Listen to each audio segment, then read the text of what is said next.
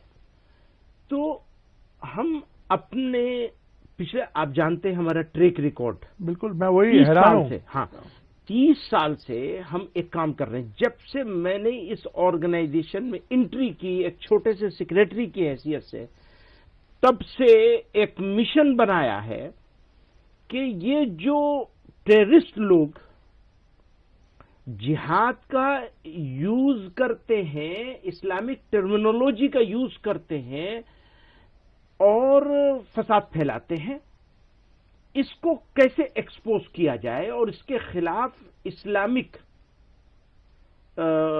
فقہ کے حساب سے، شریعت جورسپروڈنس کے حساب سے 6000 علماء کو ہم نے حیدرآباد میں جمع کیا تھا، مفتیوں کو، اور فتویٰ لے کے آئے تھے اس کے خلاف. اور اس کے بعد سے لگاتار اس کے اوپر کام کر رہے ہیں. اب ہو کیا رہا ہے؟ ہم تو یہ کام کر رہے ہیں ٹیررسٹوں سے لڑنا، جس کو ہم اصل جہاد سمجھتے ہیں. میں ہمیشہ کہتا رہا ہوں وہ فسادی ہیں، ہم جہادی ہیں. السلام علیکم ورحمۃ اللہ وبرکاتہ. دوستو، اس ویڈیو کو آپ نے پورا دیکھا اور سنا. دوستو، مولانا محمود مدنی نے ایک ایسا بیان دیا جس بیان کو پورے سوشل میڈیا پر انہوں نے وائرل کر دیا. دوستو، مولانا محمود مدنی نے اگر دیکھا جائے تو کچھ غلط نہیں کہا ہے. انہوں نے یہ بات کہی کہ اگر ہمارے اوپر کوئی ظلم کرے گا، ہمیں کوئی پریشان کرے گا، اگر کوئی شخص دین اسلام پر انگلی اٹھائے گا، دین اسلام کو بدنام کرنے کی کوشش کرے گا، تو اس سے ہم جہاد کا اعلان کرتے ہیں، اس سے ہم جنگ کا اعلان کرتے ہیں. دوستو، ایک طرف سے دیکھا جائے تو انہوں نے بالکل بھی صحیح کہا ہے. دوستو، آج آپ نے دیکھا ہوگا سوشل میڈیا پر کہ مسلمانوں کے خلاف کس طرح کی باتیں کی جاتی ہیں. مسلمانوں کو آتنکوادی بنایا جاتا ہے، جہادی بتایا جاتا ہے. لیکن دوستو، آج ہمارے اوپر، تمام مسلمانوں کے اوپر عجیب کمنٹ کیے جاتے ہیں.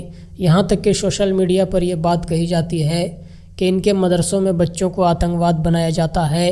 اور دوستو، ہماری مسجدوں کو، ہمارے مدرسوں کو اور ہمارے قبرستانوں پر اب ان کی نظر ہے.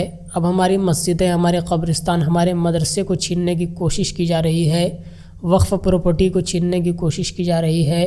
تو دوستو، لگاتار یہ لوگ تمام مسلمانوں کو پریشان کر رہے ہیں. اسی بات کو مد نظر رکھتے ہوئے مولانا محمود مدنی نے یہ بیان دیا. بالکل بھی انہوں نے صحیح کہا ہے کہ اگر مسلمانوں کے اوپر کوئی ظلم کرے گا تو ہم چپ نہیں بیٹھیں گے. تو دوستو، اس ویڈیو پر آپ اپنی کیا رائے رکھتے ہیں ہمیں کمنٹ کے ذریعے ضرور بتائیں، اور اس ویڈیو کو زیادہ سے زیادہ اپنے دوستوں احباب تک ضرور شیئر کریں. ملتے ہیں دوستو دوسری ویڈیو میں، تب تک کے لیے خدا حافظ.